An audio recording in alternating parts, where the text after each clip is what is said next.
All right. Hey, everyone. Mike Lance here with another one of our special Warrior Plus Hangout series that we're doing. Today, I have a very special guest, a good longtime friend of mine, Ron Douglas. Ron has, I don't know even when I met Ron originally, but it's been a really, really long time. Probably sometime in 2008, 2007. So internet years, that's like a century or something like that, right, Ron? Yeah, I think it was probably more like 2005 or so in the Warrior Forum. We had some back and forth. So yeah. I think we probably met like 2007 in person, 2008, probably at the Warrior Forum event. Yeah, something, or could have even before. I don't know. Who knows, right? It's definitely been a really long time. And so I'm glad that you're able to be with us here today. I just want to let everybody know really quick how this is going to go today. So for the main purpose of this webinar, this training, we just love to do Q&A. So we're going to take the questions that you have submitted already or the ones that you submit throughout this webinar. If you have any questions or anything that come up, just go ahead and ask them in the chat area. And someone on the Warrior Plus team, most likely Shane, will be able to get that information over to me, and we will ask those questions as we go. One other thing I want to mention really quick is that Ron agreed to do a pretty cool giveaway of one of his products. It's a coaching product. It's a Facebook coaching product, I guess you would call it. And it's a product that he has sold many times for $997. So it's a great product that he's willing to give away to someone here. So we're going to do that all the way at the end of the call. So definitely stick around and see if you can grab that. It's definitely a great thing. So I guess let's just jump into it here really quick, Ron. Why don't you go ahead and tell us a little bit about how you got started in internet marketing, or even maybe just right before that, just kind of how you decided you wanted to do this, and we'll kind of just go from there. Yeah, well, I was born in 1970. No, I'm gonna take it back that far. This is like the Goonies, right? You've seen that episode of that Goonies, right? When I was 2 years old. Yeah. No, I was working on Wall Street for J.P. Morgan Chase at the time, and my daughter was born right around 2004. So I was getting married, and I just hated my job. I hated working 60 hours a week. I hated not having time to spend with my daughter. Started feeling like I was an absentee dad. I was only there nights and weekends. And the best part of my day was just coming home and hearing her say, "Daddy is home." And I was like, this kind of sucks. So I started, I graduated grad school with a guy who started working for this company that did direct marketing for AT&T and MCI, I think at the time. And it was selling like cell phone contracts through email marketing. He kind of introduced me to list building and all that type of stuff early on based on what he was doing at his job. But they were like ridiculous spammers. Like back then it was like cool the spam. These guys were just like spamming cell phone contracts for AT&T, and which AT&T probably would never admit to, but that's what they were doing. And I said to myself, well, it'd be pretty cool if you could build a list of people who actually want to receive your emails. So that became my focus early on, and I started learning everything I could about it. And started promoting other people's products on ClickBank, and started following people on the Warrior Forum. And I just started out as an affiliate, and I said, I'm promoting all these people's products from these lists that I'm building, and I was mainly building lists through Google AdWords at the time. And I said, it'd be pretty cool also if I had a product where all these other affiliates were promoting my product, so I would benefit off of their efforts instead of me just benefiting off my efforts alone, promoting other people's products. So I started this site based on a hobby of mine, which was trying to like recreate restaurant recipes, the copycat restaurant recipes, like chain restaurants like Olive Garden, Red Lobster, Cheesecake Factory. And I said that'd be a nice little ebook I could put out on ClickBank and get some affiliates to sell, because at the time in that market, there weren't many things to promote other than like generic cookbooks or pots and pans and things like that in the cooking market. So I gave them something different to promote. So I approached the market giving affiliates something, secretive, like these secret recipes rather than generic stuff. And it sold well and converted well. And I started getting a lot of people on board promoting it. And I started building email lists from that as well, based on the people that would leave the site and didn't want to buy the product. I would give them sample recipes. So it was like, this was back in 2003, 2004. I started this cooking site, and it kind of took off from there. I built a big audience, started selling my own cookbooks, started selling on Amazon, and then in 2008, after selling something like 60,000 copies of this book called America's Most Wanted Recipes on my website and on Amazon, ended up getting a book deal with Simon & Schuster, and they put out my book, released it in bookstores. Ended up getting a bunch of publicity for it, became a New York Times bestseller, and it sold over 1.4 million copies, and I got on all these TV shows and stuff for my various versions of restaurant recipes that they wanted to have on their morning shows and things like that. So that's the short version of the story. Very cool. Well, like I was just thinking, the process of going from having an ebook, right, and to becoming a bestseller. I mean, that's I know you kind of just barely touched on that, but what was that process like? I mean, so obviously you had a successful ebook already. You had a successful, I guess, membership site, right? Basically, you were building a list and all that stuff. Right. So you had this ebook out there. You sold, like you said, 60,000 of them. What was the process like? I mean, obviously, I guess you got approached by a publisher, or did it kind of start smaller than that, or how did it work for you? Well, I would say that just attending different events in the industry and meeting different people kind of opened up doors for me, to be honest. I met a guy who was a publicist. He was actually a publicist for Mike Filsaime, and Filsaime introduced me to him back in 2008. And he started looking over my story, and he introduced me to him really because Mike Filsaime was trying to get publicity, and he needed like success stories from people that have bought his products. So that was the initial interaction with him. And then I started telling him about what I was doing. He was like, well, this would be a great story in of itself to get publicity. And he started pitching me on his publicity stuff and his publicity services. And at first I thought he was just like, what is this? This guy's trying to scam me. He just, calls me up and now he's trying to get me to pay him money for his services. But then I thought about it and I was like, I talked to Mike about it. And he said the guy was a good guy. So luckily I gave him a chance, and, he had some good contacts. And he also had a contact with a guy who was a book, what do you call it? A guy that promotes books to a book agent. He was an agent promoting to different book publishers, a literary agent. I'm having brain freeze right now. So he introduced me to whatever they're called. Yeah, literary agent. And he had some contacts. So he took the book, and being anybody can get a book deal if you have a platform, if you could sell books on your own. That's all it is. That's what they're looking for. You can sell books on your own. You can build up an audience and demonstrate online that you're an expert at a topic, or you have an audience for a topic. They'll give you a book deal because that's what they want. Their marketing is awful. They just have great distribution, so I had to do my own marketing. Easy money, right? Yeah. They want to get books with Sarah Palin and Michelle Obama, stuff that's like a slam dunk, because that industry is in such bad shape, that the margins are so thin, and Amazon is kind of taking over. So they can't afford to take a lot of risk, especially the big publishers like Simon & Schuster, who I got the book deal with. So they saw that I had something that was already selling, and I had an audience already, and it was already like a known entity, and it wasn't much of a risk for them. So they gave me $100,000 to do 2 cookbooks. That was my first book deal with Simon & Schuster. And within 90 days of pitching that, I was able to get that book deal because I had already had over 150,000 subscribers, just building that up over the years that I was doing that recipe site. So that's basically how that worked out. So I would say, I would attribute it first to just going to events, meeting different people, making different contacts, and kind of opening your eyes to what's possible. And it might not be a book deal for you. It might be some type of sponsorship deal or something else, based on what you're working on. But when you start talking to people that are successful, doors kind of open up and they tell you what's possible, and you kind of expand, what your potential, what you think your potential is a lot of times. So that's what I attribute the main thing to. Very cool. Well, and it goes back in last week, we had a different hangout, and we talked a lot about networking and about getting out there and about meeting people, talking to people.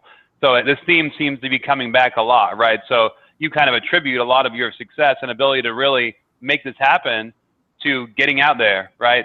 Just meeting people, going to actual events, right? Not just sitting at home behind your computer and, being afraid of talking to people, right?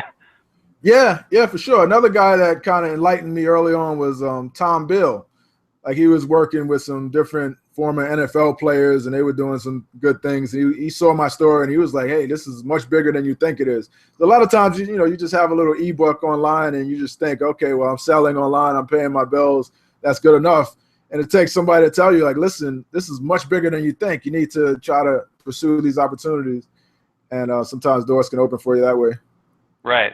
Agree 100%. And again, this is like a theme that I'm seeing in our Hangouts. It keeps coming back. It keeps coming back to that. And the other theme that we talked about last week a little bit is the importance of being involved in niches, something that you're interested in, right? A lot of people try to get started and they try to sell, shovels to the marketers before they're even a marketer, really.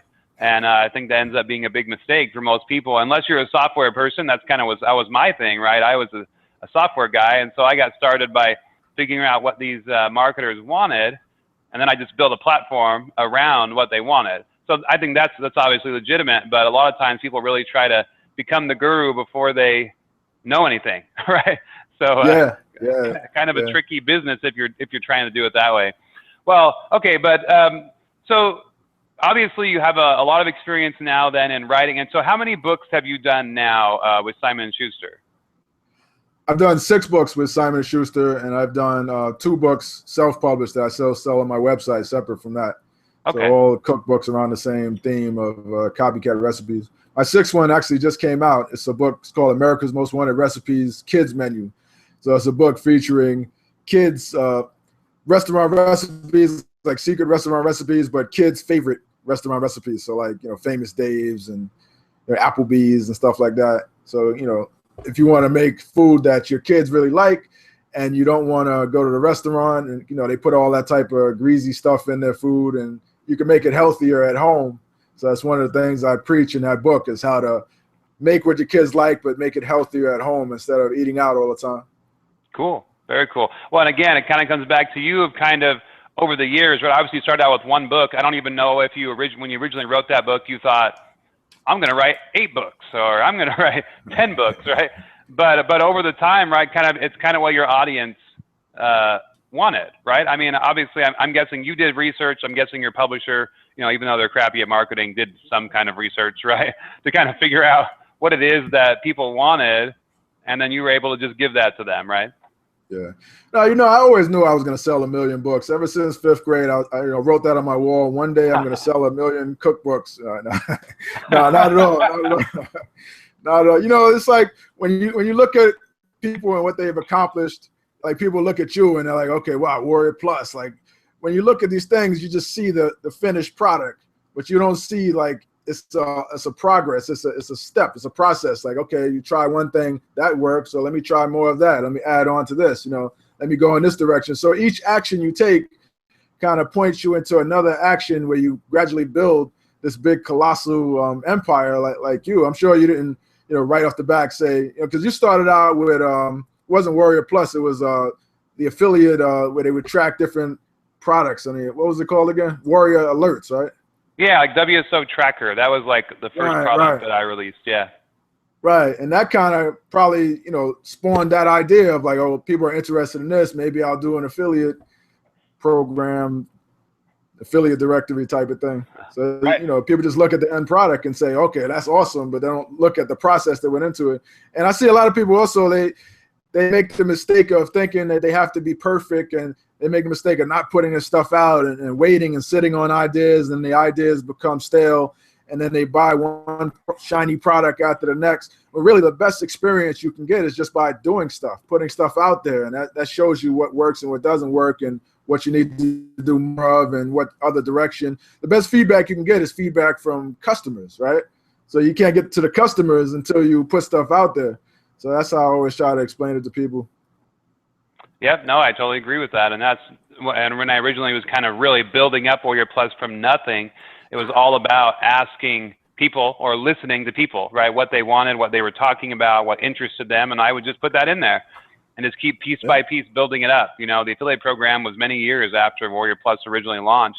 Kind of like you. I mean, you wrote a book, right? And it took many years before that book to get published by a publisher, right? You had success in the meantime, but still, you were overnight success after about 5 years, right? Yeah, exactly. That's how it works. That's kind of how it worked. Okay, so tell me. So obviously you've become very successful at writing books. Obviously, New York Times bestseller. You got 8 books out there. I mean, so that's awesome. 1.4 million, you said, copies. Tell us, what is it that, as you've been doing this process, obviously you've learned a lot of things. What are some of the skills you feel like that you've had to learn as you went through this process, learning how to become a bestseller, learning how to do all this stuff? What are some of the big skills that you found most valuable to you that you've learned over that time? Well, there's a lot of skills. I mean, I would say that one of the most valuable is just understanding consumer psychology and understanding what people want and how to position it to make them want to buy it. Understanding how to best present the benefits of what you're trying to offer and how to come up with angles through market research and come up with angles for what people want. Now, I would say that the main thing also is, don't try to reinvent the wheel, because you could waste years and years and years trying to come up with the next hot idea, where you could just look at what's selling already and put your own spin on that. Look at what's hot, look at what the market is dictating instead of trying to create the demand. Look at where the demand is already and come up with your own angle, your own spin on something to fulfill that demand. Find a problem, present a solution to it. I think those are probably some of the main things that I found. Now, okay, cool. So what about, you mentioned earlier about, kind of your big break in a sense in 2008 came from a publicist or someone like that, right? So have you found a lot, since that time, have you found dealing with, I guess, public relations or those kind of things, has that been valuable for you? Oh yeah, huge. I mean, that's what gave me my big break, was getting on TV. My first big break actually was my publicist. His girlfriend worked at the New York Post, and we came out with the first cookbook. And before that, even before that, I was able to get on Fox Business for my story. And if you look at what we did, we kind of found out what's hot in the media and created an angle for my story and kind of slipped it right in there. So 2008, what everybody was talking about was the Great Recession, right? So we pitched Fox Business the angle of former Wall Street guy quits his job on Wall Street. Actually, I got laid off, but leaves his job on Wall Street to pursue his passion of cooking. And they absolutely loved that story. And this was before I even got the book deal with Simon & Schuster. I was able to get that interview on Fox Business, and I was on there, suit and tied up and all like uncomfortable looking and nervous, but I pulled through, and that gave me kind of the clout also to get a book deal, because I said, look, the media likes this story already. This guy has this audience, and the media likes it. So I showed him that clip, and that helped me get the book deal as well. And then the next big break, I would say, after that was my publicist, and the story about we tapped into something that's already popular in the media, everybody knows about, which was the KFC secret recipe, right? So I had a version of KFC's secret recipe. Actually, I don't even know what the secret recipe is, but the media kind of ran with the story that I had cracked the code on this secret recipe. And it was all because this reporter from the New York Post came to my house, and we kind of charmed him, gave him like cookies and vodka. And my wife, so we talked a little bit, and we made the KFC recipe for him. And when he left there, he reported that it was the best KFC he'd ever tasted. So that was kind of validation of the story, even though all along I said it was just a copycat version. But they reported that in the New York Post that I was this Long Island guy who cracked the code on KFC. So the local media stations in New York, and it helps being from New York also, the local stations, news stations, they always look at the newspaper for stories. Like, okay, what's going on in the paper today? We could potentially bring some guests on based on what's going on in the paper. So they know that, the paper is just local, and, Fox and Friends or something is national. So they could take this local story, put it on Fox and Friends, and spread it out nationally. So that's what happened. They found my story, invited me on. And then from there, it started like a huge trend, a huge buzz online and offline and all throughout the media. And that within that next 6 weeks, I probably did, a couple dozen different interviews, anywhere from Good Morning America to, Today Show in Australia. I don't even know how I got over in Australia, but I was like on the Today Show in Australia. I was on Home Shopping Network like 4 or 5 times. I was on all these different shows because of that story and because it was hot at the time. And it went on for I was getting in media appearances for my different books for about 2.5 years after that. Every so often they would bring me on and I would do shows. And it became really easy to do local media, like all the local news stations. It was kind of like a slam dunk. Once you get on the big shows, they'll love to have you on. So that was kind of how things progressed and how I was able to branch out, spread out, and sell so many books. Very cool. So are there any PR and that kind of stuff, are there any tools, I guess, or sites or services that you use today or that you recommend that, people that are maybe wanting to write a book or already have a book that should try to get themselves out there more? Yeah. I mean, there's Haro, Haro, help a reporter out. They're always looking for stories. There's PR Web. You could do press releases on there. I mean, you could look at your local papers and your local news station, their sites, and find who the contact person is. If you don't want to hire a publicist on your own, you can find out who the contact person is for stories and what type of stories they're looking for. But it's just a matter of kind of positioning yourself as an expert, having some credibility behind you because they're going to Google you. You want to have some stories out there. So, you want to have a web presence because that's the first thing they're going to do is Google you and figure out, okay, is this guy legit? Want to have some reviews about your stuff. You can't just be an unknown entity. And it also helps if you have a book or some type of organization or something that gives you that credibility because their main thing is, they have a 24-hour news cycle. They have to bring somebody on. You see some crazy people that are like, how did this person get on TV? You know what I'm saying? But they got on because they have to bring somebody on. It's 24 hours. So their main thing is like, okay, if I bring this person on, 2 things. Will the audience be interested in this topic? And will this guy not get me fired? Those are like the 2 things. So they want to feel comfortable with you that you're not going to make them look bad. You're going to get on there and say the right thing. And over time, you build your publicity resume where they can look back at old interviews you did and say, okay, well, this guy did a good job. I'm going to have him on. So those are some of the things to think about. Some of the things you could also do with local media. I do this with newspapers, actually, for clients, like local newspapers for offline clients. Some of these local newspapers are so starved for business. You could actually contact the sales department and say, yes, I'm releasing this product or I'm releasing this service or something new, some new news that you want them to report on. And I have this story I want to run, and I could actually write the article for you. But, I also want to advertise in your newspaper. So you start out with telling them you want to advertise in the newspaper if they run your article. And you'll be surprised that, 8 out of 10 times they'll say yes. And you probably can't do it with like New York Times or something, but I've done it with a bunch of these local newspapers in my area. And it's amazing for credibility, and you can do it for clients or whatever. And one time I ran an ad for I think it was $140.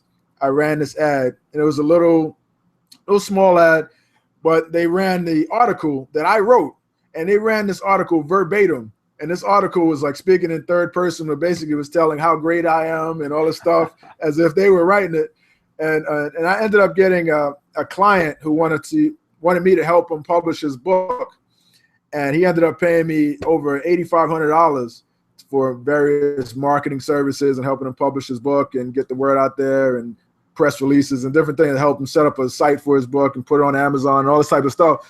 And I had my assistant do most of the work, but $8,500 from a $140 ad, you can't beat that. And I ended up getting another client the following year from another ad. I think he paid about $5,500 with me for services. So it's like, easy money. You can do that all day locally. Very cool. Very cool. Well, before we get into the Q&A, I want to get to everyone's questions here in a moment.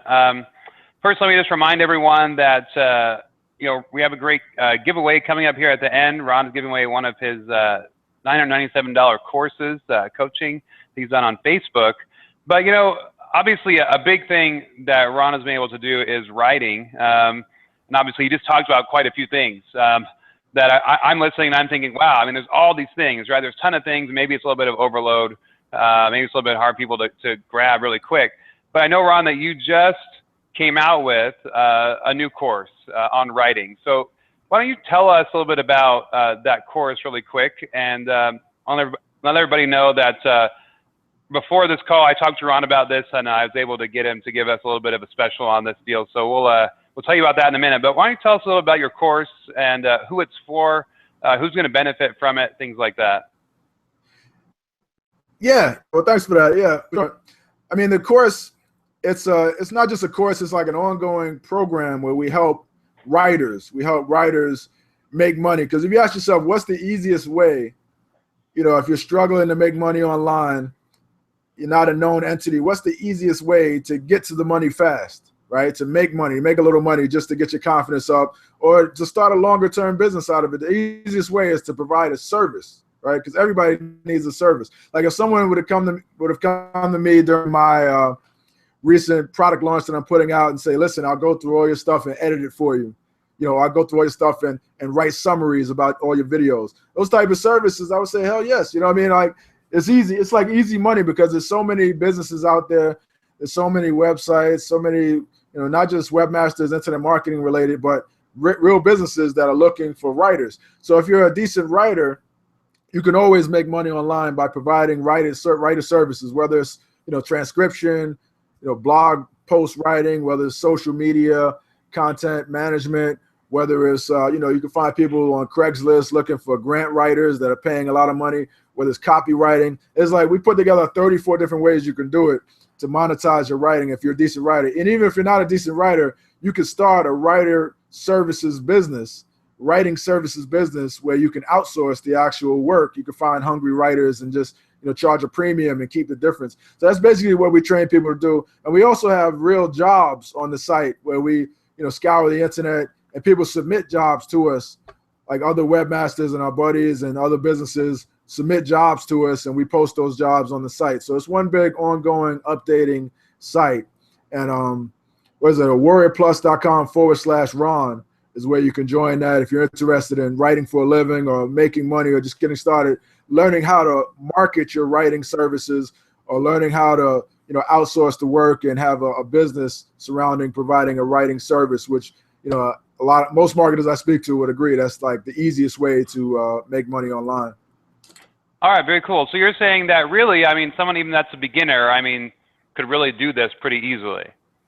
Yeah. It's not like trying to come up with a hot new product and trying to put it out there and get people to promote it and all that type of stuff. No, it's just offering a service, putting your name out there. Whether it's applying for real jobs that we post that people submit to us or that we search the internet for, or whether it's going out there in different marketplaces and presenting a service like, hey, I do this service. We show you how to do it without being intrusive and how to do it easily. And I mean, someone could really get started making money, by the end of this week if they're really aggressive about it. We show you how to, it's one of the modules actually, how to get paid if you need money within the next week or two, how to get started right now and do it. So that's, and I'm not saying, fast money like $1 million, but I'm saying, you could make some money and pay your bills doing that way. And it's other higher level, like you progress where you could sell, like Alice Sieber is my partner in this. She sells private label content, and she teaches how she started a private label business that got her over 20,000 customers that paid for her private label content. We have guys like Ty Cohen, who I'm interviewing. He's doing over $40,000 a month on Amazon Kindle, publishing short reports and books on Amazon Kindle. He shared like Brian Johnson's another Kindle guy that shares what he does. So we cover all different ways of how to monetize your writing for sure on that site. All right, really cool. So it's not like, like someone has to be like, I just want to write a book. I mean, we're talking about writing short things, or even like you mentioned earlier, stuff like editing or just short articles and things like that. So that's kind of how people will get started, right? They don't have to be able to write a whole ton of stuff. Maybe it's not like this, come up with all these ideas and write, 60 pages or whatever. We're just talking about like they can get started just by writing short things. And anyway, so I guess in this program you go into all the things that people might be able to do and how to do them. And then it sounds like you actually help them find jobs even in a sense, right? Right. We have job listings on the site that are constantly being updated, and it's anywhere from writing short blog posts to we have a guy on there, Fred Stropple. He writes screenplays. He writes television shows. He wrote a show that and he's my neighbor. I didn't realize he did this. There's a show that was called Oswald, and another show called Wild Wild Wubsy. And my kids absolutely love these shows, and he was the head writer on all these shows. And I found that later on from a friend of mine that's the same Fred Stropple that wrote for these shows, and he was able to share with us how he got started. So it's like all the way from blog posts all the way up to someone like him who writes for television shows and makes a killing doing that, makes a good living. Very cool. All right. Okay, so if you guys are interested in writing, interested in really something that will kind of train you to do almost all different parts and actually get you the work, very impressive. So we added a link here on the side, on the right-hand side of your screen, that you can click on and go ahead and check it out, or you can just go to warriorplus.com/Ron. So what Ron is just launching this today, actually. I know he launched it a while back, right, to some people, but you just kind of doing the main thing today. And as a favor to me, and I really appreciate it, Ron, he's giving everyone who's on this Hangout today a discount, even over and above the discount he's already giving on this during this launch period. So if you go to warriorplus.com/Ron, check it out. If it looks like it interests you, if something that you would like to be able to do. I know Ron's a great guy to learn from. I also know Alice, and she has definitely some skills that are going to be able to help you. Go ahead and go there. If you click on the buy button on that page, you'll automatically get a 15% discount added to your cart. So it will show you the regular price in the page, but click on the buy button, you'll get that 15% discount. So again, warriorplus.com/Ron. That's R-O-N. If you don't know how to spell Ron, maybe you shouldn't go there. I don't know. No, I kid. I'm kidding. But anyway, warriorplus.com/Ron. Check it out. And I hope you guys like it. I know for sure that you're in great hands with Ron, so he'll definitely take good care of you. All right. Well, let's go into some of the other questions that we've been getting from all of our members. So a great question from Boris.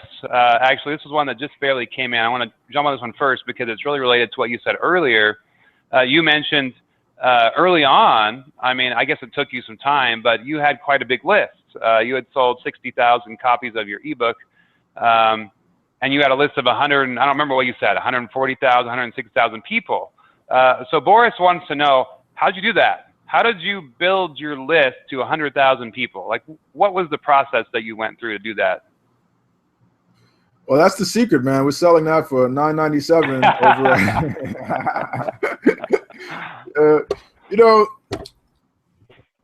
I like to tell people that, so I was so brilliant and all this stuff, but really it's just I found a hot traffic source. Every once in a while you find a hot traffic source. Like at the time it was Google AdWords, right? So I made it easy for myself and my affiliates to kind of capitalize on that trend. And at the time, Google AdWords for recipe related keywords, man, you can get 10-cent clicks or less. It was not that difficult to get. I mean, you could just throw a bunch of keywords in there, and you remember like Google AdWords back in the days when they were first getting started, before they started cracking down on marketers so much. You could just fill it up with a bunch of keywords, and for cooking something related like that, where it wasn't that much competition, you could get 10-cent clicks all day long, and as long as you're converting higher than that. So I would send people to my site, sell my product. If they didn't want to buy the product, then I would say, fine, before you leave, don't leave empty-handed. Get these 5 sample recipes. And then they would get the 5 sample recipes, and I would get them on my list and give them additional reasons why they should buy my product. So, I mean, the same thing is going on today, maybe not as cheap, but the hot traffic source today is Facebook, especially for niches. Like you might have to pay a lot of money if you're trying to get internet marketing related clicks, but if you're trying to get like niche related stuff like cooking or sewing or basket weaving or anything like that, water polo or cricket, like Mike has an ebook about cricket where he tells his secrets of cricket mastery. I think I saw that out there. Not me. Yeah. But niche stuff like that, you can still get cheap traffic, and that was really what it was. Okay, very cool. So, and I guess we mentioned the giveaway that you have at the end. So that Facebook training, all that kind of stuff is kind of part of that. I would take it. Then you kind of go into that in more detail. Yeah, definitely. I go into exactly what I'm doing to build over 500 leads a day from Facebook profitably and consistently. And that's what I show how to do. I'm still able to get, traffic for 6-7 cents. It's just about how you set it up. And, I could do a whole, that course is like hours and hours and hours of training of, it was a 6-week coaching program and multiple hours of training each week. And, it was sold it for $1,000, but we're going to give it away because you kind of twisted my arm. We're going to give it away for free to someone here today. Awesome. Well, that's going to be great. So who knows? Maybe someone will actually, people might want actually more of this information who don't get it for free. Maybe we'll figure that out later if someone wants that. So cool. All right. Well, that's great. And obviously Facebook's a big buzzword today, right? We all know about Facebook. We all know it's there. Definitely we all don't know how to best utilize it though for marketing, right? So I think a great topic, and obviously a different topic. Not enough time to talk about Facebook right now. Yeah, exactly. You could go on forever with pretty much any individual part of anything, right? Cool. Well, all right. So let me ask you this. This is a question I've asked some other people before we go back to our viewers' questions. What are some of the, I guess let's call it the top 3. What are the top 3 mistakes you feel like you made when you got started? And then on top of that, what are the top 3 mistakes you see other marketers making today? Wow, 3, and so that's 6 mistakes I got to come up with. They could be the same ones. I don't know. Maybe you made the same ones everybody else is making, right? It could be less than 6, right? Whatever you think. What are the big mistakes? The big things that I don't know. You felt like made it harder for you as you got going. I would say, all right. If I did get 3, I would say 1 is kind of when there's an opportunity there, you really want to scale it as much as you can because opportunities go away. Like when I was doing Google AdWords, had I known that, a couple of years later that Google AdWords be raising their clicks and they would be slapping marketers, and I would have really, really capitalized even more on that opportunity. So when there's a hot opportunity, and if something's working, don't be satisfied with just, okay, it's doing good enough. Try to maximize every opportunity while it's hot because things tend to change and go away. And the other thing was I think personally, I was in my cooking niche and I was so focused on building that up that I could have actually been building up my other business with coaching or, teaching internet marketing related stuff and sharing what I was doing. But I kind of got engrossed with my cooking stuff so much that I didn't really maximize that opportunity as much as I should have.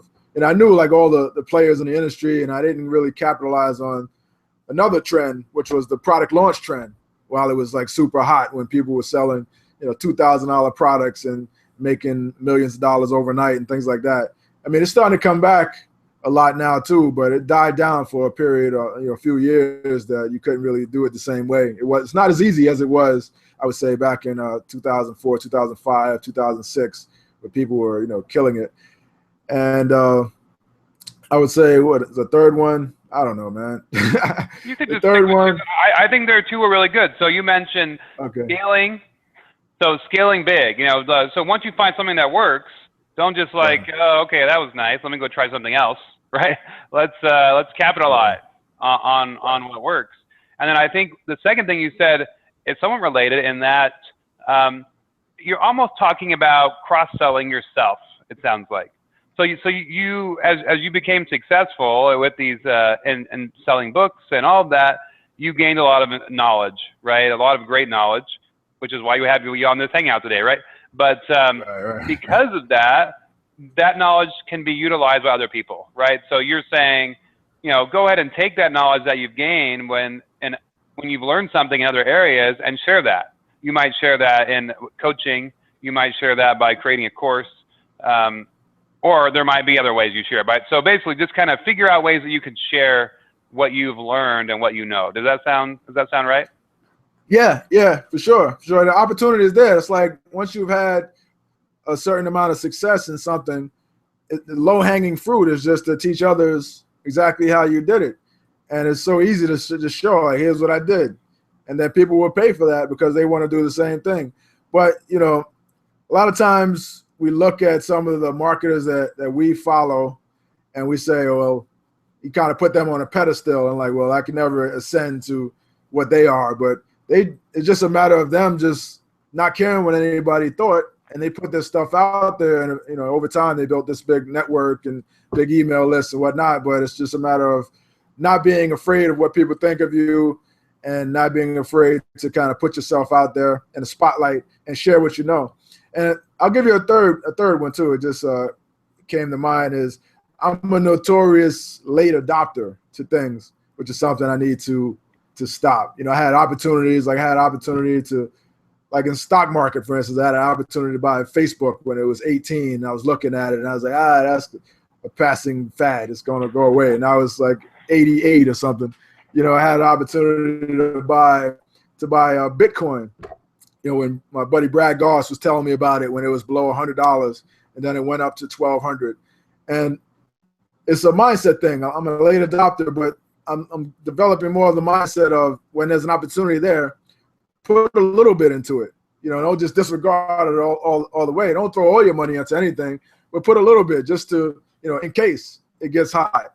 You know, do your research, but don't be such a late adopter that you don't that you're afraid to lose money and don't capitalize on opportunities when they're there.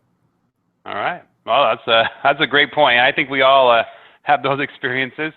I have a very big wish that when I bought many people know that I have a Tesla. I love it because I love technology, right? It's kind of like, I'm not like a green guy. I don't really care, you know, about the gas you know, I don't not care, but you know what I mean?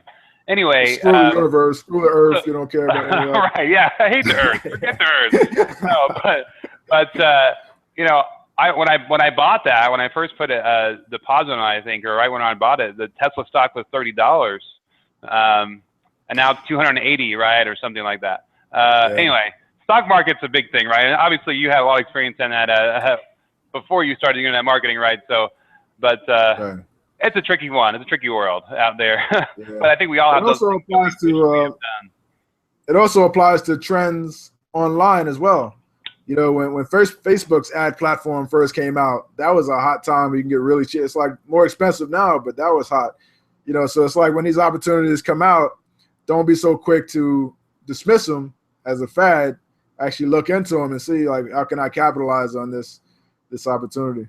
Absolutely. I mean, and that's one of my first successes was AdSense, right? And I think you probably had some experience there. AdWords, AdSense, right? Back in the days. I mean, just jumping on stuff early is actually a big deal. And I think that's a great point. You know, don't stay up on the technology, pay attention to it, right? And see what's happening and get involved. I mean, obviously there's stuff out there that's, you know, scams and, you know, whatever, but, you know, Google puts out a new product, it's probably going to be okay, right? Facebook puts out a new product, it's probably legit. So pay attention to that kind of stuff. Well, cool. Well, let me ask you this then. Those are great points. Let me ask one thing for what maybe something you see people doing today. So in writing, what's a big mistake, number one mistake that you see writers making today, or people who want to be writers?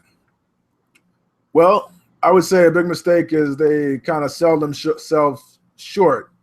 And you know, if you're writing for others, which we teach people how to do, you want to position yourself as the premium writer. You know, you don't want to position yourself as the lowest cost, low budget. You want to position yourself as the highest quality, where you attract higher end customers that will pay you more, because especially with something manual like writing, it's obviously better to have a little bit of customers paying you a lot of money than a lot of customers paying you a little bit of money, right? Because it's less work on your end. So, you know, also with writing, and I was talking to a guy just the other day, people always approach me with these like crazy book ideas. And they're like, man, I have this book idea I'm going to give it to you and you're going to take it and you're going to make us millions. Like, you know what I mean? Like, probably not. Because, you know, if they come up with these book ideas based on what they think is going to sell or what they think they want to write about, instead of what the market wants to know about or what the market's buying or what the market wants to read about. You know, so don't come up with, if you're writing a book or something, don't come up with a generic title and just base it on something that, you know, you want to write about without doing your research to see, is the market feeling this? Like, do they want it? You know, is it a demand for it? So again, it goes back to finding the demand first, then producing the product, because there's a lot of really good books out there with terrible titles, terrible marketing, you know, that never sell. And then there's books that aren't so great, that haven't been written really good, like 50 Shades of Grey. You know, you speak to any author who's read that book, they'll tell you it's not a great written book, but it sold a gazillion copies, you know? So it's all about the angle, the marketing, finding what the market wants. And you could be a mediocre writer with great marketing and crush it. And you could be a great writer with mediocre marketing and, you know, selling something that people don't want and be broke. So that's what I would say in terms of writing. Cool. Well, it actually comes back to what you said, right? It's all about the trends, right? Because when it comes to that, hot trends, what people care about, doesn't really matter what we care about, right? I mean, we like to think that what we care about matters, right? But when it comes to selling and servicing other people, what we care about makes no difference, right? It's what everybody else cares about that matters, and that's how we can have successful businesses, right? Is serving other people, it's not about us, right? So, great point. Exactly. There's authors and then there's business people. You know, if you want to be an author that makes money, you have to kind of move over to the side, put your business hat on. If you want to be an author that just writes as a hobby and doesn't make any money, you want to be a starving artist, then I'm probably the wrong person to be listening to. It's a great point. It's definitely, and we all know those people, right? So, and I think anybody can make a transition, right? So if you're one of those people right now, right, you've been writing stuff or you've been doing these things, you can change, right? You can take this knowledge and use it, and it can definitely change your business and turn your hobby, you know, into real profit, into a real business. So, great tips there. Let me ask you this. Another question that we have here, and I'm not going to ask you for 3. I'll just ask you for, you know, let's say two or 3, whatever you want. Top strategies right now for generating free traffic. So let's say someone, some of our members maybe have an ebook, or they're writing an ebook, or, you know, putting something out there. What would be a way to get free traffic today to their offers? Right. Well, you first of all, if you want to get free traffic, probably the easiest way to do it is put it out there and don't call it an ebook. You know what I mean? 'Cause Right. ebooks don't sell. You call it an ebook, then you're competing with, you know, the 99-cent ebooks on Amazon. And that's the way to go. You can get free traffic from Amazon. You know, sign up with their Amazon Select, put your thing out there free for a period of time. You know, hit up different blogs and social media and say, you know, I'm giving away this book for free. Get a bunch of people to review it.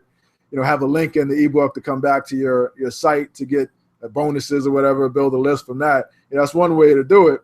The other way is to take that ebook, expand on it.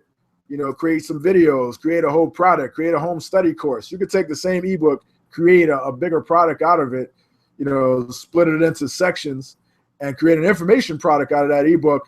And then you can get free traffic by having an affiliate program for that ebook. So what you would do is, you know, and this still works today. I mean, people still do it all the time. You know, people approach me all the time, is you could write up a bunch of really good articles. You have an affiliate program. You tell different webmasters and different people who have blogs and who have a following in your market, your niche, people who have, you know, who have an email list, and you say, listen, I'm a writer in this niche. I have this product I'm trying to sell, and I want to give you free content that you can use for your email newsletter or your blog. And, you know, people don't generally like to turn down free content. Like, you know, it's just a no-brainer.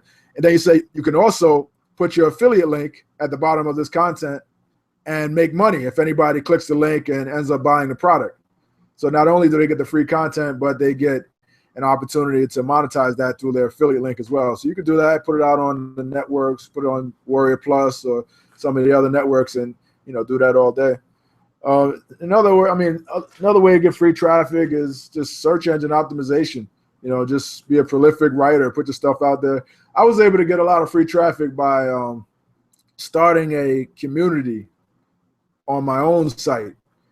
Starting a forum, you could do it with Facebook too. Start your own group on Facebook and start getting people to, go into your group. And then over time, that group will build up, especially if it's a hot topic that people want to know about. You can build traffic from that group as well. I mean, I love that. Last week we talked a bit about that too. We interviewed Stephen Renton, and I know you know Stephen, and he was talking about some stuff he did early on with creating like get-together, like little masterminds, but it wasn't really called masterminds, right? It was just a group of people, peers get together in his local area, right? And that's kind of how he started to get into JV brokering and stuff like that. And I think it's a great point. Right. Starting a Facebook group obviously is free, right? It's pretty easy to start one technically, right? Now getting it to grow, that's a different story, and I understand that, but it's really, really technically an easy thing to do. And the reality is, right, most people in a particular niche who are doing well or who have a product to sell, they really like to talk about themselves. Giving those people a platform to talk about themselves is pretty valuable, right? So if you can get the right people into a group like that, right, that want to talk about themselves, that they have something valuable to share, you can start building a group pretty well that way. Again, internet marketing, probably not so much, probably very hard, right? Other niches, any other niches, right? Maybe not. It's easy, right? It's a wide open world out there. And anyway, I think that's a great point. Yeah, I was having this conversation the other day with a friend of mine, and we were talking about, like, if you're an organizer, if you're good at bringing people together, organizing things, you can always make money. You can bring experts together. Just get one expert on board, start dropping names. Like, I got this guy on board. Hey, right. Approach somebody else, but you want to be on board too. He's going on board, and we're doing this online telesummit. Get a bunch of these experts on board, have them all share. And it's vanity too. They want to be next to the other expert. They want to be, get exposure too. So you could, if you're an organizer, you could rule the world, man. I mean, I was talking about this guy who has, and you could also, like, get all these experts on board. They'll also promote the event. You could have an online telesummit or webinar or hangout, and before you know it, people are looking at you as an expert too, because you're alongside all these other experts. A friend of mine, he's a fitness guy. He's this big, muscle-bound fitness guy, and he works with a lot of female clients. And one day he comes to me, he was like, I found my niche. I know what I want to do. And I'm like, what you want to do? Why don't you put out a fitness product? He's like, no. I want to put out a product about menopause, teaching women.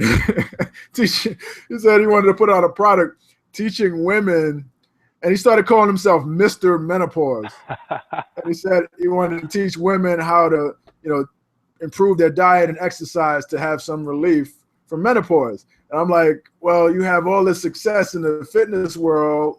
That's low-hanging fruit. Why do you want to do this? And he's like, I just had this vision of doing it. And he did it. He went out and created this site. I forget what they call it, My Menopause Fix or something like that.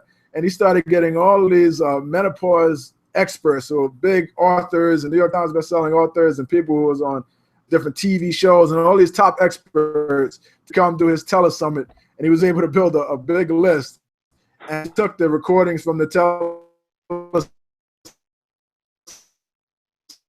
telesummit, a bunch of money, and now he's known as Mr. Menopause. He just was able to crack that niche just from doing that. So if you're an organizer, man, you could kill it for sure. It's just a matter of asking. The worst people could say is no, right? That's awesome. Don't come asking me, because I'm antisocial. I don't want to do anything. I just do hangouts. You told me no, man. You said I'm not even going to promote this to my list. I see how you are, Ron. No, I'm just kidding. No, it's a great point. I think hopefully that gives some people some good insight, because I really feel like being able to do just that simple thing can make a huge difference. And like you said, just being an organizer, bringing people together. It's a big business and a big opportunity, especially if you do it in niches where maybe that kind of thing is lacking, right? So getting the right people on board. Cool. All right, let's jump into another question here. Guys, remember one more time, we're going to be having a giveaway of Ron's Facebook course here at the end, so definitely stick around. We're going to try to get as many questions as we can before then. So I have a question here from James Toomer. He says, so niche research shows me that there is a limited audience or a small market with only a few big players. So in this niche that he's trying to get into, I guess. So his question is it profitable to move forward anyway? And when he says the niche is the dog training market, a specific breed. So anyway, he says the same thing applies to a lot of niches he's trying to get into. So I guess the big question is, you know, kind of a limited audience, a few big players. Is it good to jump into a niche like that, do you think? Well, I wouldn't personally, but you could put it out there, just put it out there as a feeler, see what you can get. You know, you never know. But if it's a really small market, a real small demand, you know, you can't get blood from a rock. So, you know, you're always going to be limited with what you can make. If you look at what I did, I'm in a niche, which is copycat restaurant recipes, but that appeals to the whole cooking market, the whole recipe market overall. So I kind of found a big market and found a niche within a big market that appeals to the niche, but also appeals to the whole market. So personally, I wouldn't. I mean, you could test it out, try it out for yourself. You know, it's probably the easiest way to probably do it is see if you can get some affiliate sales. If there's some other product out there that, you know, people are interested in or that you could sign up for an affiliate program for, see if you could build a list from it. See if you can get some, you know, affiliate sales from that list. And if that works, then create a product from there and sell it to that list. But if it's not a lot of traffic for it, you know, I wouldn't spend a whole lot of time trying to, you know, reinvent the wheel or trying to tap into something. I think something you said is hugely important, right? So you gave him advice of, hey, go try to make money in this niche by being an affiliate. You don't have to go and try to create products and all of that first. So kind of being an affiliate is a great way to do niche research, right? I mean, so if you make money as an affiliate, then there's a good chance that you can do something here, right? And obviously, if we don't, because you probably don't know how much money the big players, you know, as he called it, are making, or if they're even doing well at all, or if they're losing money, right? It's really hard to know unless you kind of get out there and try some stuff. So a great idea, you know, go ahead and be an affiliate in a niche, in an area that you want to get into yourself. If you can make it as an affiliate, then you can probably make it as a product creator. Make sense? Right, exactly. Very cool. Very good. Okay. Someone here named Cosmic Yogi. If that's your real names, that's awesome. I just want to say. They ask, what is the most effective and time-effective way to get people to find what you have to offer? So earlier we were talking about free traffic and whatever. We've talked about a lot of things already today, kind of to help people find you or find your product, I guess. But I don't know, have you found like the most effective way, the number one way to help people find your product today? The most effective? Well, the most effective depends on what the product is, right? So, you know, I had a guy that he was killing it with Google AdWords. He has a dog waste removal business out here on Long Island. He's a buddy of mine. And I subleased an office from him. And he was killing it on Google AdWords because people search for Locust Valley Pooper Scooper or something like that. Or they search for his business name and he can kill it on AdWords. But when we tried to run Facebook ads for it, it didn't work out as well because nobody on Facebook is looking for a local Pooper Scooper. You know, you can't find any groups, you know what I mean? Like the local Pooper Scooper group to target or page to target. It's kind of hard. So we were getting a lot of people that were just clicking just to see, like, I can't believe somebody would, you know, pay to come get their dog poop scooped. But this guy has over 1,000 customers that pay him monthly for this service. And he's killing it with this business because I guess nobody else wants to do it. And he doesn't have to get his hands dirty himself. But it's just the point of it really depends on what you're selling that determines what's the most effective, you know, traffic source. But the fastest way, obviously, is pay traffic or to get a friend of yours to send a email for you. You know, it's obviously the fastest way to to get some traffic. I mean, you could pay for email ads as well. I do a lot of email advertising. I buy and sell email advertising, and my list at recipesecrets.net, we have like 240,000 email subscribers right now, and we sell email ads, and we also buy email ads to keep building our list. And it's a good crossover market. So that's another thing that a lot of people don't consider is, what are the good crossover markets for your product, right? So my cooking related list is a good crossover market for fitness, for diet, for weight loss, for supplements. I like to tell people I get people fat with recipes, and then I sell them weight loss solutions. So I'm both the problem and the solution in their life. But yeah, so those are the fastest and most effective ways, I would say. Cool. Yeah. Oh, great point. Okay. So let's see. Ryan Shefdor, I think that's how you say it, asked, with all the competition from publishers, independent authors available to the public, how did you manage to make book sales? So I guess we know how you kind of got your book out there, I guess. So I guess the real question is, now his question is, how did you manage to make sales of your book? Yeah, just had a different angle. That, you just come with a different angle that people want to buy, and come with something that's more marketable, I would say. If I would have came with a generic book, and the books, a lot of times books have to do with titles too. I think the title of mine was pretty good, America's Most Wanted Recipes. You wouldn't believe how many sales I get from people overseas who want to buy America's Most Wanted Recipes, just because America, so I'm kind of leveraging the brand name of America to. Well, there's like a television show, America's Most Wanted, right, for a while. So it's like people looking for crime, maybe. Leveraging that, yeah, recipes that have killed people over the time. Yeah. So the title has a lot to do with it. The branding of it has a lot to do with it, and the angle. You want to find an angle. Mine was copycat restaurant recipes. Then I took that angle and I did 5 more books about it. I did a book for, low calorie versions of restaurant recipes, kids' favorite versions of restaurant recipes. I did a book, grilling restaurant recipes, from different restaurants that sell a grilling related food. I did, I've done all type of different angles. You name it, I've done an angle for that book. So you can take that, that angle, find another sub angle, and it's just a matter of making it marketable, I would say, and coming up with something that doesn't seem like the normal thing people would buy. And you could pretty much jump into any market and do that. All right, very cool. And so another question it's related to something you already answered, but maybe you can just cover it super briefly. Ray Borham asks, how do you choose a genre to go into? So, I mean, you mentioned you chose the recipe stuff because it's something you're interested in, right? But like maybe someone has lots of interest, they don't really know. How would they choose a genre to go into? Yeah, I mean, ideally, you want it to be something that you're interested in. But if you're interested in, smoking weed underwater, something, if you're interested in something that people are never going to buy, like teaching people how to start their own dog waste removal company or something, that actually might sell. My friend was thinking about doing that. But yeah, you want to ideally focus on something you're interested in. If not, you want to focus on something that sells, right? If what you're interested in doesn't sell, find something that sells. Go out, do your research, and find something that you'd be willing to learn about or research about, or be willing to get interested in.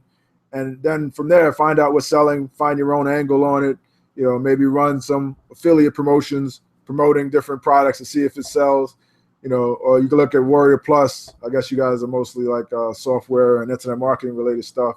Although I think you do have some categories for different niche stuff as well. But a marketplace like Warrior Plus shows you the sales. If you're a member of Warrior Plus, it shows you what's selling and what's hot. And, look at different sales pages and become a student of copywriting and persuasion to kind of understand what people are buying and find problems that people are having. Do your research that way too. What problems are they having? What problems are you having? Is there a solution out there for the problem? Can you come up with a better solution for that problem? So it's just a matter of putting your thinking cap on and always be thinking about problem, solution, what do people want to buy? Okay, very cool. And so this question, again, I'm going to ask it just because I want her to get a direct answer, but I think we've covered a little bit. So maybe a really quick explanation on this. So Denise Coopersmith says that she's an author and a playwright. She loves to write. She has a great book called No Time to Die. Her question is, why haven't I reached the top or even midway? It's been driving me nuts. No Time to Die. Obviously, you haven't read the book, but I mean, just kind of a general, why hasn't she made it, do you think? I mean, just knowing that limited information. Yeah, it's kind of hard to say without seeing. I mean, No Time to Die sounds more like it's not really a general kind of, it's not really a how-to type of topic where you could immediately find an audience for. It's more like maybe you didn't get the book out there to enough people. I mean, if it's a really good book, reach out, give free copies to as many bloggers you can find. You got to kind of bootstrap and get the word out there, but it's not something that you could kind of build a list for. I don't think. Like, what would be their interest? Not dying, I suppose. Yeah, I don't know. It might be. I mean, maybe it's a fiction book. It sounds like potentially. Yeah, it sounds like a fiction book. Yeah. So, I mean, I'm the wrong person to ask related to fiction books. To be honest, I mean, I'm more like a specific how-to type of nonfiction, books. Fiction books are difficult, very difficult. You really got to do some bootstrapping, and you got to get it in the hands of some people that are connectors, some people that could kind of get the word out, get the buzz out. And the thing with a book is, you can only sell it for like $15 or something tops. So it's not like you can't really do a lot of paid advertising because you're always like capped out at $15. I mean, what some people do with their books, but these are more for like nonfiction how-to books, is they'll have a book launch for it. They'll give away a free copy of that book. People just pay for shipping and handling. And most of the time, the shipping and handling will cover the cost of the book as well. So you can give away free copies and have people pay for shipping and handling. And then you could build a list of customers that are paid for that shipping and handling and sell them other products from there. But it's just a matter of how many people have seen it, how many people know about it, how many people did you give review copies to, did you bootstrap, did you get the word out there, but it's kind of hard to build an audience for it. Especially, I don't really know what it's about, so it's kind of hard for me to say. Right. Fair enough. Yeah. And I mean, so it kind of comes down to marketing. And something you mentioned, maybe I can touch, you mentioned fiction, and it's not something you've really done. And it seems like from what I've seen, fiction is like either you can't get it at all or it's like massive, right? Like it's like Twilight or something, right? Or like Harry Potter. I mean, super successful or like no one's ever going to hear about it. It seems like that's kind of the zone there. A lotto ticket, I suppose. Yeah. Cool. Well, if you can get some people kind of bragging about how good it is, really get the word out there, and people, it's difficult though. It's difficult. I like the title though. It makes me think like, okay, what is this about? Cool. Well, Denise, keep going. Hopefully, maybe down the road you'll find something that can help you even more. But obviously, I think it's awesome that that you love to write. Obviously, it definitely is something that's not my favorite thing to do. Yeah, no, I applaud her for getting it out there. For creating a book and finishing it. You'd be surprised how many people have been sitting on books for like 10 years and it still never came out. My friend Vondre Whaley, I don't know if you remember him. Yeah, I know Vondre. Yeah, he's been sitting on this book ever since I've known him. It's called. Maybe I shouldn't even share the title, but it's called God Doesn't Want You to Be Poor, right? That's the title. And he was talking about doing this book. I remember like when I first met him back in like 2006, I think it was. He was talking about doing this book. It still never came out. So I commend you for at least getting it out there. Well, do you think, so the next question I have, and I'll kind of go up, Denise, do you think that Denise could potentially benefit from your new site, the Writer Help Wanted site? Is there stuff there that could help her? I mean, even though she's doing fiction and that's maybe not what you deal with, but is there stuff there that might be able to help her too, do you think? Oh, absolutely. Absolutely. As part of Writer Help Wanted, we have this thing called the Elite Writers Lab. And it's a group that we have that I'll be honest, it's an upsell. It's a membership. So the first front end product is a flat fee, but this Elite Writers Lab is you can get a trial membership to it. And we have a group of writers just sharing what works for them. And we have some nonfiction, some fiction writers in there that have succeeded that you can kind of network and interact with and ask them what their best strategies. We have some trainings and case studies. We have ongoing case studies where we interview people. We have some people on there that were fiction book writers that share their best secrets. So, you learn from other people besides just me and Alice. There's a whole group of people in our Elite Writers Lab that are just there to kind of help each other. Okay, cool. So it might be a good resource for her then, and anybody else obviously looking to kind of get more information from a large community of people, right? So so coming back to that, Mary asked, do you have a step-by-step plan that non-technology people can use? So I guess that's a question, is your Writer Help Wanted course good for non-tech people? Yeah, it's perfect for non-tech people. You don't have to be a tech person to, have a pen and a pad or a typewriter or, a keyboard. If you could log on to this Hangout, you're technical enough. So we show you, where to go to find gigs and, where to be able to monetize your writing. Okay, cool. All right. Well, so everyone, again, you can check out Ron's Writer Help Wanted. We'll call it system, right? Because it's not really a course, not really a book. It's a very complete system. You can go to warriorplus.com/Ron.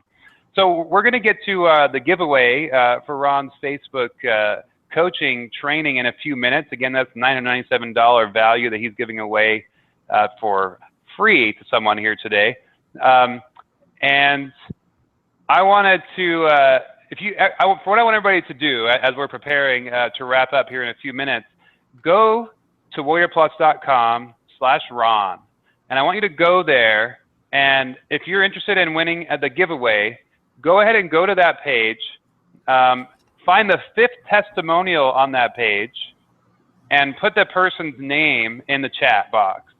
So find the 5th testimonial at warriorplus.com/Ron, put their name in the chat box, and that will enter you to win the giveaway here at the end of this Q&A. So, all right.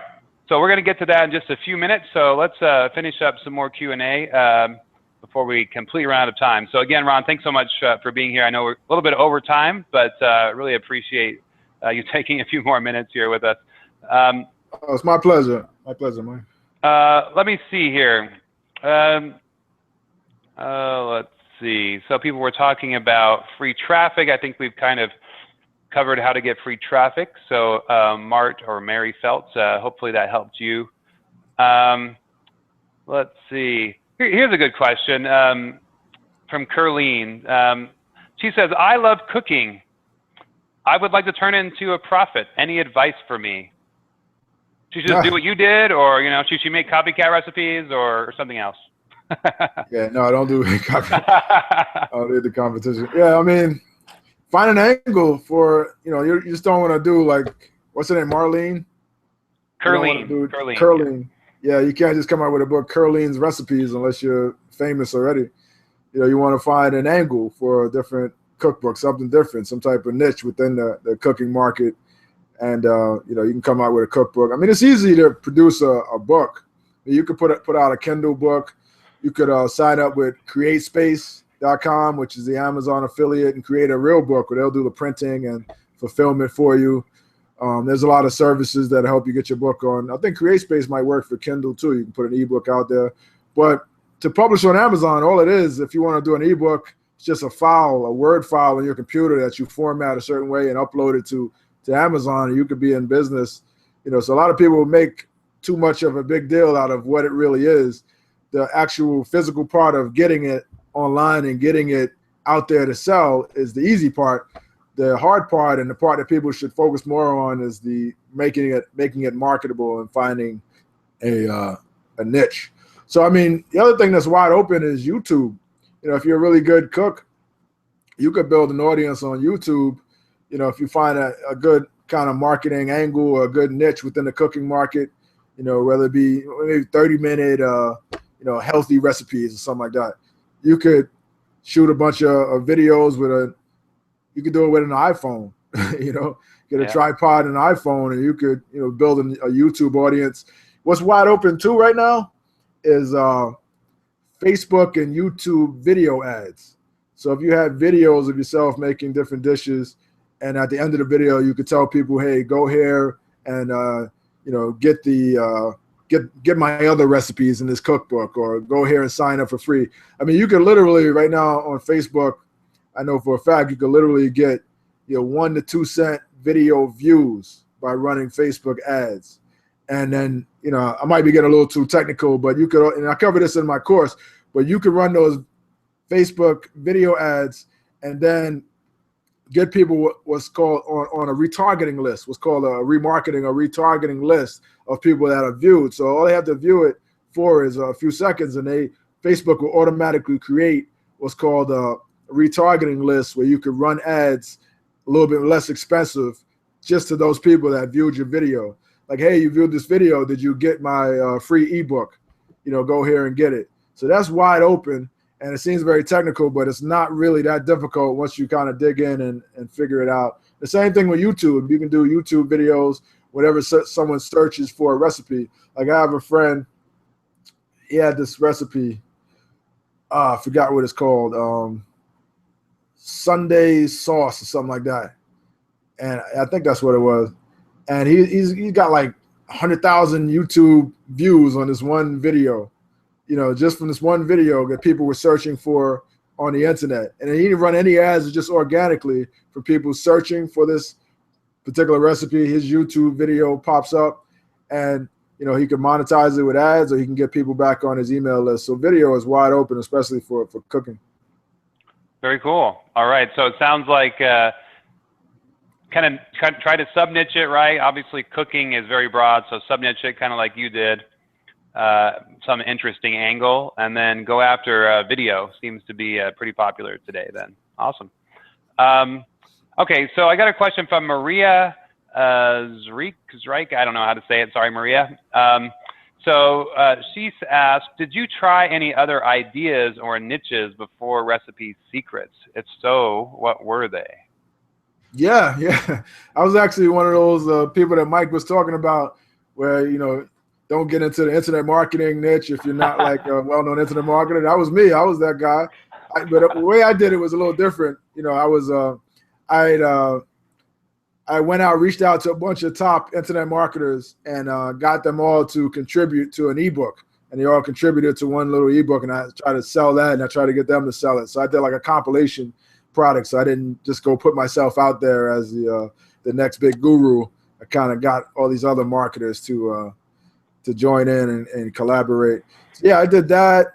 I was just mainly into an affiliate marketing before I promoted all type of stuff, CPA offers. I was promoting anything related to internet marketing. I was promoting weight loss and fitness stuff. So I was doing a lot of affiliate marketing before I kind of stumbled upon the niche of secret restaurant recipes. Okay, cool. Yeah, there's definitely a lot of things we've all tried, right? Yeah. I mean, I started in 2001. So from 2001 to 2003, I didn't discover my cooking niche until like late 2003. So, multiple years, I was not making much money. To be honest, I was making a decent amount, but I was still working for JP Morgan, and I was just making a little extra money to supplement my income, but nothing big until I stumbled upon the idea with the cooking site. Very cool. All right, so I got a question from Liz.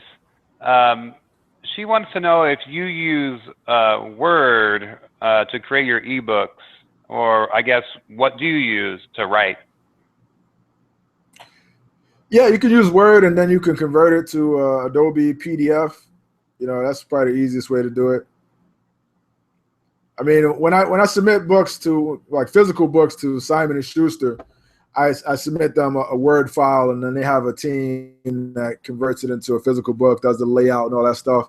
But you can take a Word document, go to like Elance or one of those sites, find someone that does typesetting and book and interior layouts, and have them do it. And they can do it in, I think it's Adobe Illustrator, is one of the programs a lot of those guys use, and you can get that done for pretty inexpensive. Okay, cool. And then another part of her question was, where do you market your books? So obviously we know, obviously the publisher markets them for you all over Amazon. Do you on your own websites as well, or where else do you market your books? Yeah, recipesecrets.net is my main website. I have a Facebook page, Recipe Secrets Facebook page, recipesecrets.net Facebook page. You know, when you have an affiliate program, your book is going to get all over the web, especially if you're on a network like Warrior Plus or ClickBank is the network my cookbook is on. And you'll get affiliates for good or for bad promoting your stuff all over the web. You know, you get some of these idiots that promote your stuff. Is Recipe Secrets a scam? Click here to find out. You know, right. I hate that. I had a guy the other day, man. It's kind of a little off topic, but I just thought it was so cheesy. What this guy does is whenever a new internet marketing related product comes out, he'll do a YouTube video. And YouTube video will be like, my writer help wanted review, right? And he'll find out what's coming out ahead of time. He'll do his thing and get it like kind of seasoned in YouTube and ranking before you even release your product. And when you go there to get the review, when someone clicks there and get the review for the product that he's supposedly promoting, he'll convince you why you should buy his other program. You're like, yeah, I've been scammed a bunch of times by programs like this, and if you're trying a bunch of things that haven't worked for you, then maybe you should try something that really works. And then he starts telling you why you should buy his other cheesy, I think it's an MLM program or something. And he does this, and all he does is rank for people's product names over and over again. He uses the same exact video and just does it over and over again. And he's probably getting sales from it because that's what people do. They look for, you know, if writer help wanted, they want to know, okay, writer help wanted review. Like any product name, people look for the review. So you could do legitimate affiliate marketing and not be a dirtbag like this guy and do, you know, reviews of products that are coming out. You know, find a product, you want to buy it or get a review copy of it, do an honest review, create a YouTube video. I just completely went on a tangent, didn't I? What were we talking about? That was awesome. That was good. Don't be a punk. That's the moral of that story, Ron. Thank you. Thank you very much. Don't spam. Don't do what Ron just told you to do. Okay, let's not clutter the internet anymore with fake, useless YouTube videos. Yeah, exactly. Cool. Okay. It shows you the power of YouTube, though. Yeah, that is very true. All right, guys, we're going to wrap up here in just about 10 minutes. So keep in mind we have a giveaway coming up. So if you haven't got your answer in yet, go do it now. Again, you can go to warriorplus.com/Ron.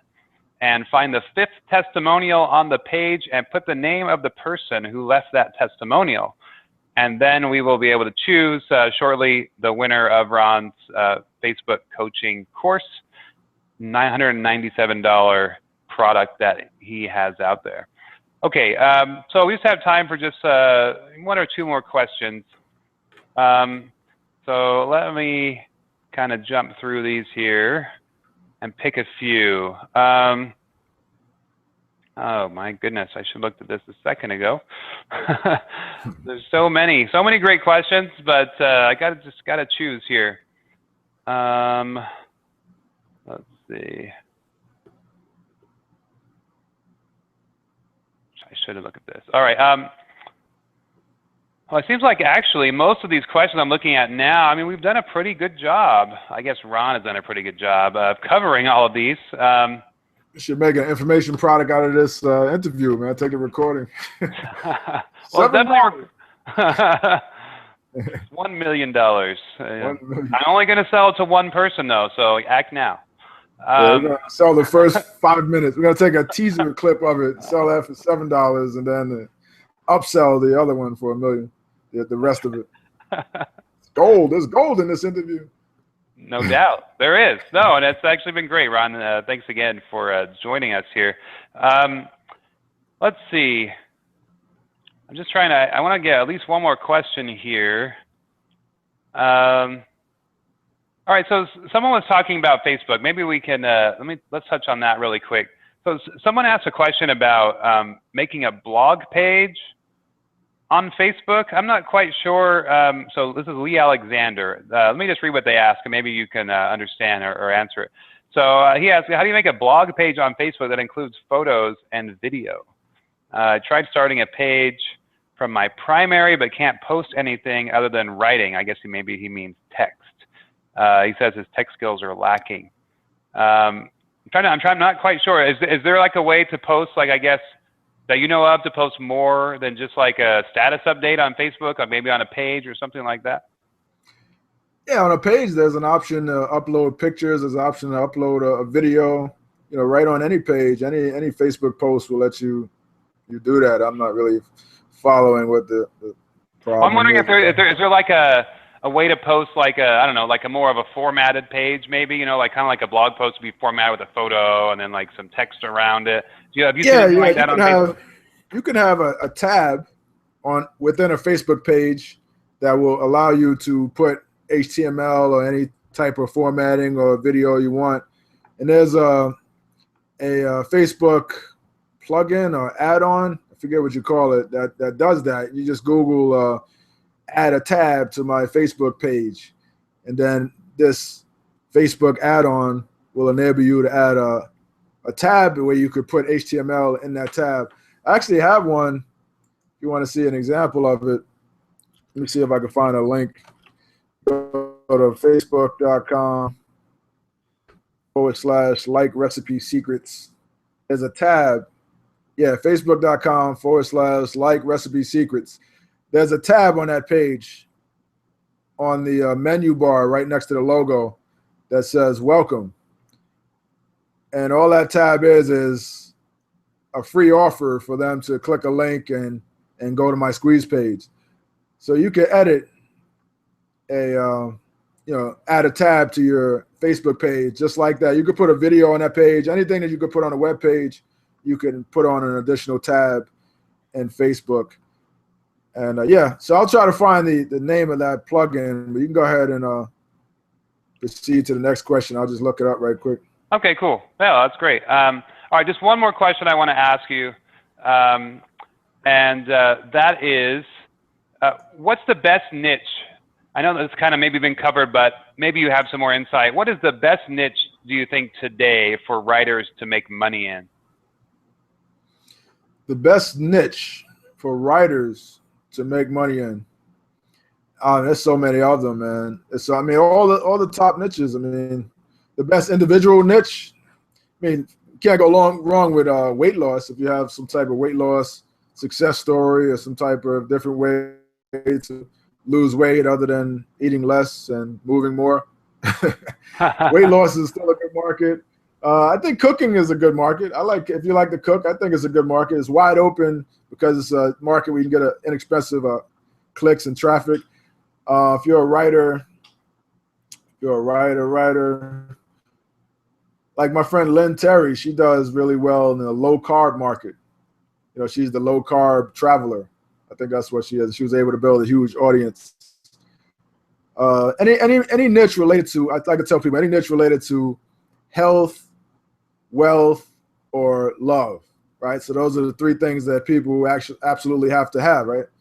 People want more than anything, they desire. Any niche where people really are passionate about.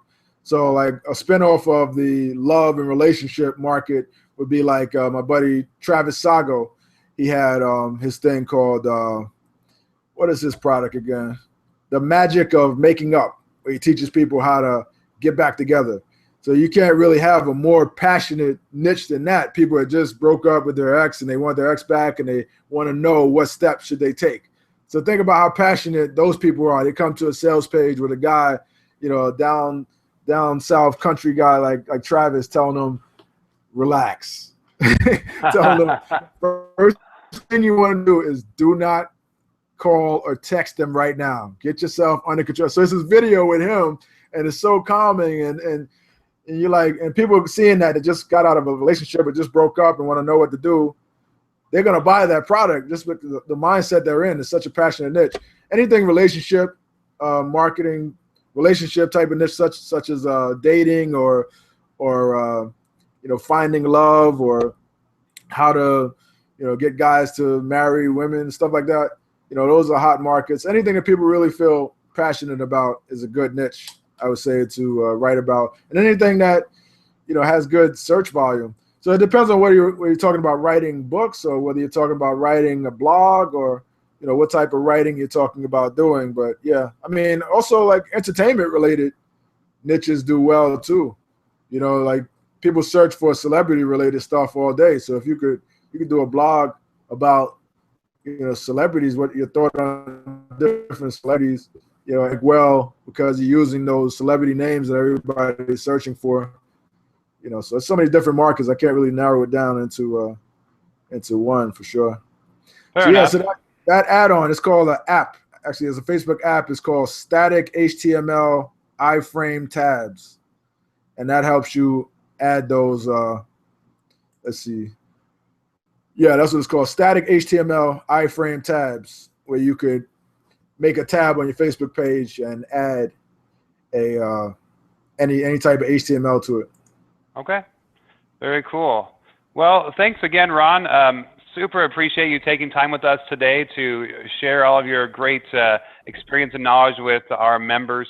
I think it's been a great call, and I've been seeing a lot of great feedback in our chat and email and all of that great stuff. So right now we're going to wrap this thing up, and we're going to go ahead and choose our winner of the $997 Facebook coaching course from Ron. And give me one moment, and I will put in my little randomizer here. Find a good answer. The right answer, right? That's important. You have to have the right answer. So you're a tech person, right? I would just like pick a number and choose whoever. Like, oh, pick a number and then choose the 7th person on the list. But you're like, let me look at my randomizer. Like, hey, go gadget randomizer. I didn't tell you what my randomizer was. Okay. It's like there's a spot on my screen right there. That's the one. No. Anyway. All right. So it looks like our winner today is Amy. So Amy, congratulations. You are the winner of Ron's Facebook coaching course. And we will get you, we have your info here, so we will get you an email, or get the email to Ron, and he can get you access to that. So as we wrap up here, Ron, again, thanks so much for attending today and being here with us. Let me ask you this. If somebody else wanted to get their hands on this Facebook program you have, is it still available? Is it something that they can get their hands on? Can we make it available to people? Maybe if we get enough people that maybe respond and ask for it? Yeah, you can shoot me an email, ron@rondouglas.com, and I could get you a link where you can get that. Right now it's closed because the 6-week program is over, but right now I have the recordings from it and all the tools and resources we gave away during the program. We plan to relaunch it, but you could get everything that we gave all the coaching students. And, it's not going to be $997. I'll give you a deal on it. Shoot me an email at ron@rondouglas.com. Cool. All right. Or you guys you're welcome to do that.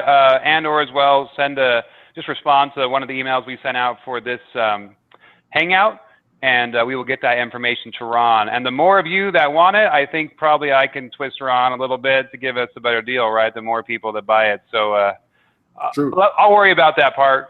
Anyway, so go ahead and respond. If you're interested in the Facebook training, respond to an email and let us know, and we will see what we can do for you. So that is a wrap then. So thanks everyone again for attending. Thank you again so much, Ron, for being with us today, and maybe we can have you again sometime and we can talk more Facebook, or who knows, some other great topic that you have experience in. So. Sounds good. Thanks a lot for having me. It was a lot of fun. All right. Thanks so much. All right, everyone. Well, stay tuned for our next hangout coming up soon. We will send out email about that when we have it ready for you. I know who it's going to be, and I'm excited for it already, but you're going to have to wait. So check your email, and we'll get that out to you soon. All right, everyone. Well, have a great evening, and we'll talk to you later. Bye.